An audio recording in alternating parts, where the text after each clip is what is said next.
Si on parlait de nouveau non-fiction. Salut tout le monde, je vous retrouve aujourd'hui pour une nouvelle vidéo et aujourd'hui on va parler non-fiction, un genre que j'apprécie de plus en plus ces dernières années. Il y a 2 ans, je vous avais fait une vidéo où on parlait de ce genre et plus particulièrement des livres que j'avais dans ma bibliothèque, que j'avais lus et tous ceux de ma pile à lire qui me faisaient très envie à l'époque. Ça fait déjà 2 ans qui sont passés, évidemment 2 ans de master où je n'ai pas pu lire autant que je le voulais, donc forcément certains de ces livres sont encore dans ma pile à lire, mais j'en ai lu quelques-uns et aujourd'hui je vous ai un peu rassemblé les 5 livres ces 2 dernières années de non-fiction qui m'ont particulièrement marqué. J'avais envie d'en parler avec vous parce qu'à l'époque cette vidéo vous avait beaucoup plu et je sais que c'est pas un genre qui est très répandu sur Booktube, donc c'est l'occasion de vous donner quelques idées assez variées sur plein de thèmes parce que la non-fiction c'est quand même assez large. Donc aujourd'hui je vous présente 5 recommandations ainsi que les 3 livres de ma palle qui me font très envie en ce moment en non-fiction. Le premier livre dont je vais vous parler, il s'agit d'un livre de développement personnel, puisque oui, le développement personnel fait aussi partie de la non-fiction, avec Un rien peut tout changer de James Clear, ici publié aux éditions Larousse. Peut-être que ce livre vous dit quelque chose, mais principalement pour son titre anglophone qui est Atomic Habits, qui a fait énormément parler de lui, en tout cas dans la sphère anglophone de Booktube. Je l'ai vu énormément passer sur les réseaux sociaux. Je me suis un peu lassée ces derniers temps des livres de développement personnel puisque ce sont des livres qui répètent selon moi pas mal de choses qu'on voit dans d'autres livres, mais ce livre a réussi à se démarquer, donc je l'ai déjà lu il y a presque 1 an et demi, donc ça commence à remonter. Mais ici James Clear, donc l'auteur, va se concentrer principalement sur la mise en place d'habitudes et de routines pour finalement participer à vos projets sur le moyen et le long terme. Pourquoi ce livre il est un peu différent des autres et pourquoi je pense qu'il a autant fonctionné?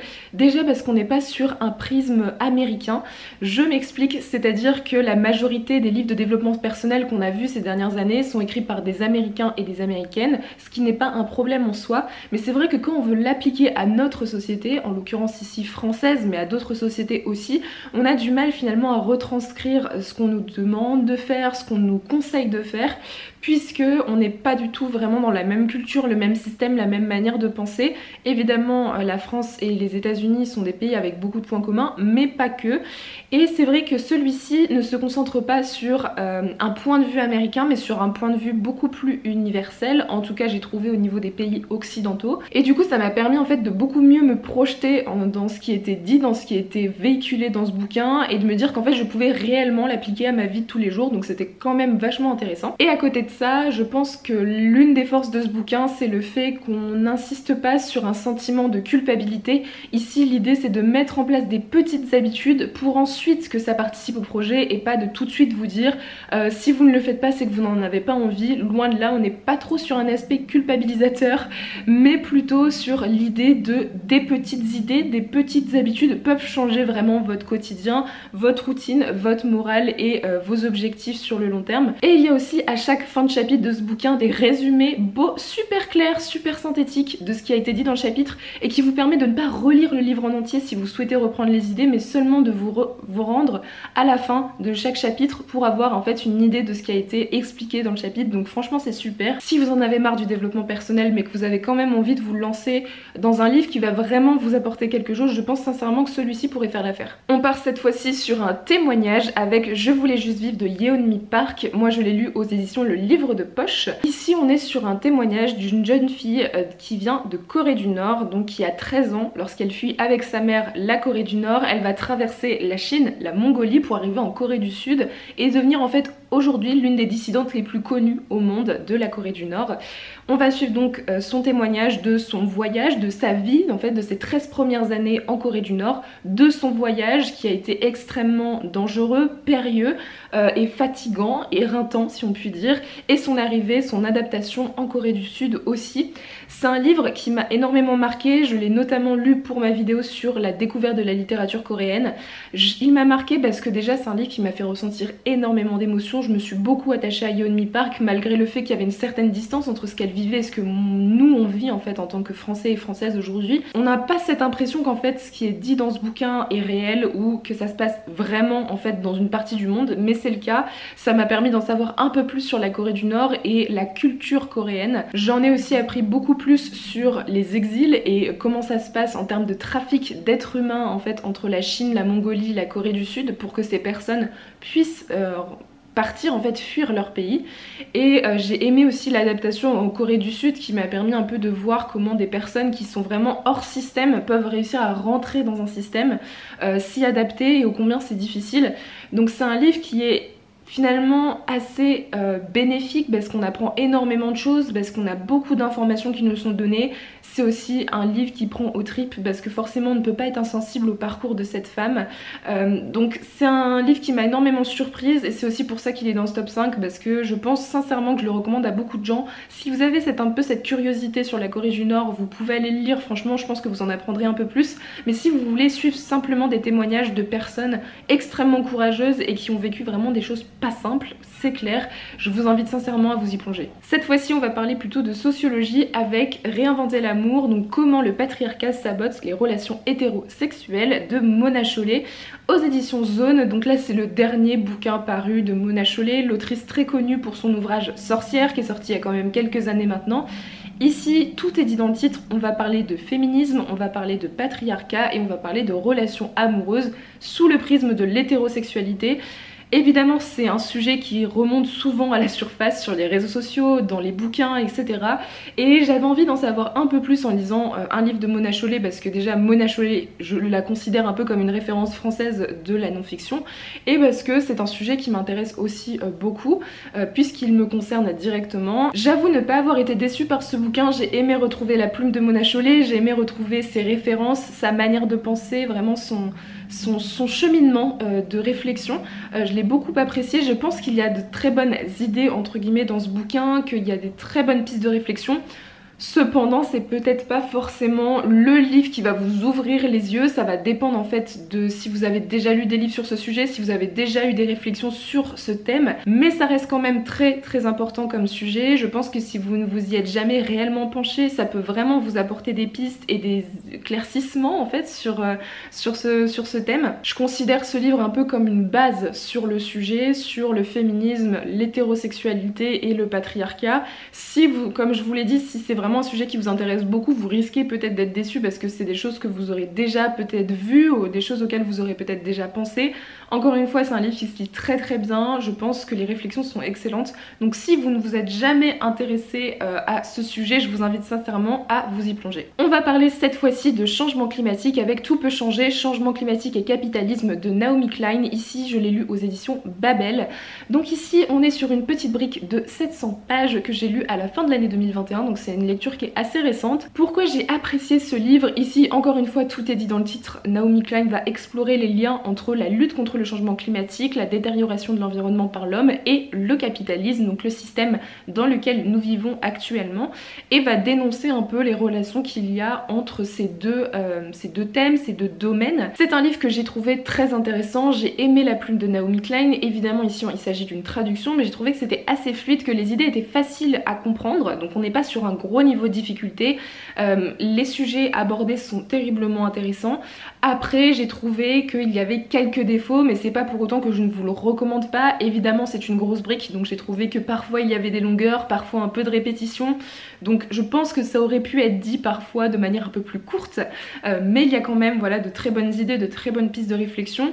Et à côté de ça je pense qu'elle se concentre davantage sur le changement climatique que sur la définition même du capitalisme, et je sais que c'est des choses qui lui ont été reprochées dans ce bouquin. Cependant je pense que Naomi Klein de manière générale dans ses bouquins est une autrice de non-fiction à recommander, une bonne référence je pense.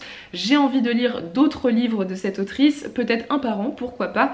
En tout cas je pense que ce livre il est assez nécessaire étant donné que c'est encore un sujet qui est tabou aujourd'hui, alors que ce livre a été écrit en 2010-2011. On a encore beaucoup de ces effets qui sont décrits dans le bouquin aujourd'hui, donc la situation n'a pas vraiment changé. Donc finalement je pense que c'est un peu une base si vous ne savez pas grand chose sur ce sujet ou que vous voulez vous y intéresser, je pense que c'est une bonne base pour commencer. Et enfin le dernier ouvrage, il s'agit d'un témoignage aussi, et pas un seul mais plusieurs témoignages, avec La guerre n'a pas un visage de femme de Svetlana Alexievitch, ici aux éditions J'ai lu. J'ai donc lu ce bouquin dans le cadre de ma vidéo sur la découverte de la littérature russe qui a été publiée en début d'année, et en fait ce livre a été la meilleure lecture de cette vidéo. Pourquoi? Parce que c'est un livre qui m'a pris aux tripes. Ici on va suivre donc la journaliste Svetlana Alexievitch qui va recueillir a recueilli pendant 7 ans les témoignages des femmes qui avaient combattu durant la Seconde Guerre mondiale et particulièrement des femmes russes. C'est un ouvrage qui apporte en fait un pan de l'histoire qui est peu développé, sur lequel on entend finalement peu parler, et pourtant j'ai fait une licence d'histoire, donc c'est pour dire au point auquel on n'en parle pas, même pendant nos cours, mais aussi sur les réseaux, à travers des livres, à travers des films. C'est un sujet qui est souvent éludé et pourtant il est terriblement intéressant, et je pense que Svetlana Alexievich ici a fait un travail remarquable de recueil de ces témoignages. Donc déjà, si ça vous intéresse de connaître un peu la place des femmes, en l'occurrence ici durant la Seconde Guerre mondiale et du point de vue des femmes russes, déjà foncez, parce que c'est un livre qui est très intéressant de ce point de vue. On apprend énormément de choses, on passe des premiers émois de la guerre, de cette volonté de partir au combat, au moment fatidique où ces personnes vont être sur le champ de bataille. C'est très intéressant, ça fait passer énormément d'émotions et finalement ça enlève cette invisibilisation qu'on avait mise sur les femmes pendant la guerre, où on s'est dit qu'en fait elles travaillaient juste pendant que les hommes étaient au combat. Loin de là, loin de là. Évidemment que des femmes travaillaient, mais pas que. Et finalement ça permet de redonner une place d'importance aux femmes et de ce qu'elles ont réellement fait, en fait de leur redonner le mérite. Et du coup j'ai beaucoup aimé le travail d'historienne et de journaliste que nous a fait ici Svetlana Alexievich, et je vous invite sincèrement, encore une fois, si ce livre vous intéresse, si cette thématique vous intéresse, à le découvrir. Donc j'ai fait le tour des 5 livres que j'avais envie de vous recommander en non-fiction dernièrement. Comme vous l'avez vu, ce ne sont pas que des coups de cœur, mais ce sont des livres qui m'ont quand même marqué et que j'avais envie de partager avec vous, et surtout sur des sujets assez variés. Donc ici il y a 3 livres aussi dans ma pile à lire qui me tentent en ce moment, et du coup je vais vous les présenter assez rapidement. Le premier livre, il s'agit de Bullshit Jobs de David Graeber aux éditions Les Liens qui libèrent. Ici on est sur un livre de non-fiction qui est plus porté sociologie, où en fait David Graeber va un peu analyser notre société moderne et en particulier les bullshit jobs, ou les jobs à la con comme il les appelle. Ces jobs en fait qui nous plongent dans un manque d'estime de soi, dans des dépressions, dans des burn-out, avec des tâches qui nous sembleraient en fait inutiles si on prenait un peu de recul. Et c'est donc un livre qui va analyser ces jobs-là et qui va, je pense, donner quelques conseils pour sortir un peu de cette bulle de tâches inutiles et répétitives, et plutôt trouver des jobs, du travail qui nous intéresse, qui nous permettent d'être stimulés autant créativement qu'intellectuellement. J'ai hâte en fait de voir ce que ça peut donner, parce que c'est un livre qui a fait beaucoup parler de lui, encore une fois, sur la sphère plutôt anglophone, que j'ai absolument pas vu passer sur la sphère francophone, mais qui m'intéresse pas mal parce que forcément je suis à la fin de mes études et que je rentre dans le monde du travail, et que je me dis que même si c'est pas forcément le livre qui va sûrement changer ma vie, ça peut m'apporter quand même un point de vue, un aspect un peu plus critique sur le monde du travail et de l'emploi. Donc je me dis pourquoi pas me lancer dans ce bouquin et voir un peu ce que ça peut donner. Dans un tout autre genre, cette fois-ci j'ai rencontré l'auteur à Paris il y a peu, avec une dédicace organisée par De Saxus. Il s'agit du Bleu ne va pas à tous les garçons de George M. Johnson aux éditions De Saxus, collection Ellipsis. Donc George M. Johnson, qui est à la fois journaliste et militante LGBTQ+, a écrit une série en fait d'essais sur sa vie, de son enfance en passant par son collège, lycée jusqu'à ses années universitaires, et qui parle de masculinité toxique, de l'identité de genre ou encore de sa famille. C'est un livre qui est assez court, donc j'ai bien envie de découvrir un peu la vie de cette auteurice et de voir un peu ce que ça peut donner. En tout cas j'ai ma petite dédicace juste ici. L'auteurice est absolument adorable, hein, on va pas se mentir, du coup ça m'a donné d'autant plus envie. La couverture est absolument magnifique au passage, et je pense que ça peut être pas mal de découvrir cette auteurice, puisqu'en plus je le suis sur Instagram, donc à voir, j'espère sincèrement que ça me plaira. Et enfin le troisième livre de ma palle qui me fait très envie en ce moment, mais je pense que je ne le lirai pas tout de suite puisqu'il s'agit d'une brique, mais peut-être un chapitre par-ci par-là. Il s'agit de L'âge du capitalisme de surveillance de Shoshana Zuboff, ici aux éditions Zulma, qui me l'ont gentiment envoyé, donc je les remercie beaucoup. Je vous en avais parlé dans un vlog, dans un study vlog je crois, plutôt au niveau du début d'année. Ici je pense que encore une fois tout est dit dans le titre. On est sur une étude de notre système du point de vue des GAFAM particulièrement. Donc si vous ne savez pas ce que sont les GAFAM, il s'agit de Google, d'Amazon, de Facebook, de Microsoft, bref, de toutes ces grandes entreprises qui régissent un peu notre quotidien et qui, mine de rien, ne sont plus là à seulement collecter des données, mais influencent nos comportements, nos choix, jusqu'à nos choix les plus intimes aujourd'hui, et c'est ce que va dénoncer et analyser ici l'autrice. Donc ici, en fait, Shoshana Zuboff va plutôt porter son analyse sur les liens entre notre société et le changement d'autoritarisme entre notre peuple, notre société et ces acteurs qui finalement agissent dans l'indifférence la plus totale, puisqu'on est beaucoup plus concentré sur l'autoritarisme de l'État et non de ces acteurs, de ces nouveaux acteurs qui ont quand même une place et un poids extrêmement important dans notre société actuelle. Donc c'est un livre qui a un sujet extrêmement prenant, actuel, et qui est aussi une énorme brique comme vous l'avez vu, mais c'est un livre qui a reçu pas mal d'éloges. Je ne sais pas s'il a reçu des prix, mais en tout cas il a eu d'excellentes critiques et je sais que l'autrice a été très reconnue pour cet ouvrage. Il a beaucoup fonctionné dans sa version anglophone, donc j'espère pouvoir le lire et vous en parler un petit peu plus. Je ne sais pas trop si pour le moment c'est assez accessible ou pas, mais en tout cas il m'intrigue beaucoup et j'ai bien envie de connaître la réflexion de l'autrice sur le sujet. Voilà tout le monde, je pense que j'ai fait le tour des livres dont j'avais envie de vous parler en non-fiction, donc n'hésitez pas à vous me donner en commentaire les livres de non-fiction que vous avez lus dernièrement et qui vous ont beaucoup intéressé, même voir des coups de cœur, hein, qui sait, et aussi à me donner peut-être le livre qui vous fait envie en ce moment dans votre pile à lire ou dans votre wishlist en non-fiction. J'adore de toute façon vous lire en commentaire, ça me donne plein d'idées de lecture et ça remplit aussi beaucoup ma pile à lire et ma wishlist au passage. Donc j'espère sincèrement que cette vidéo vous aura plu et en attendant je vous souhaite de très bonnes lectures et je vous dis à très bientôt dans une prochaine vidéo. Bye!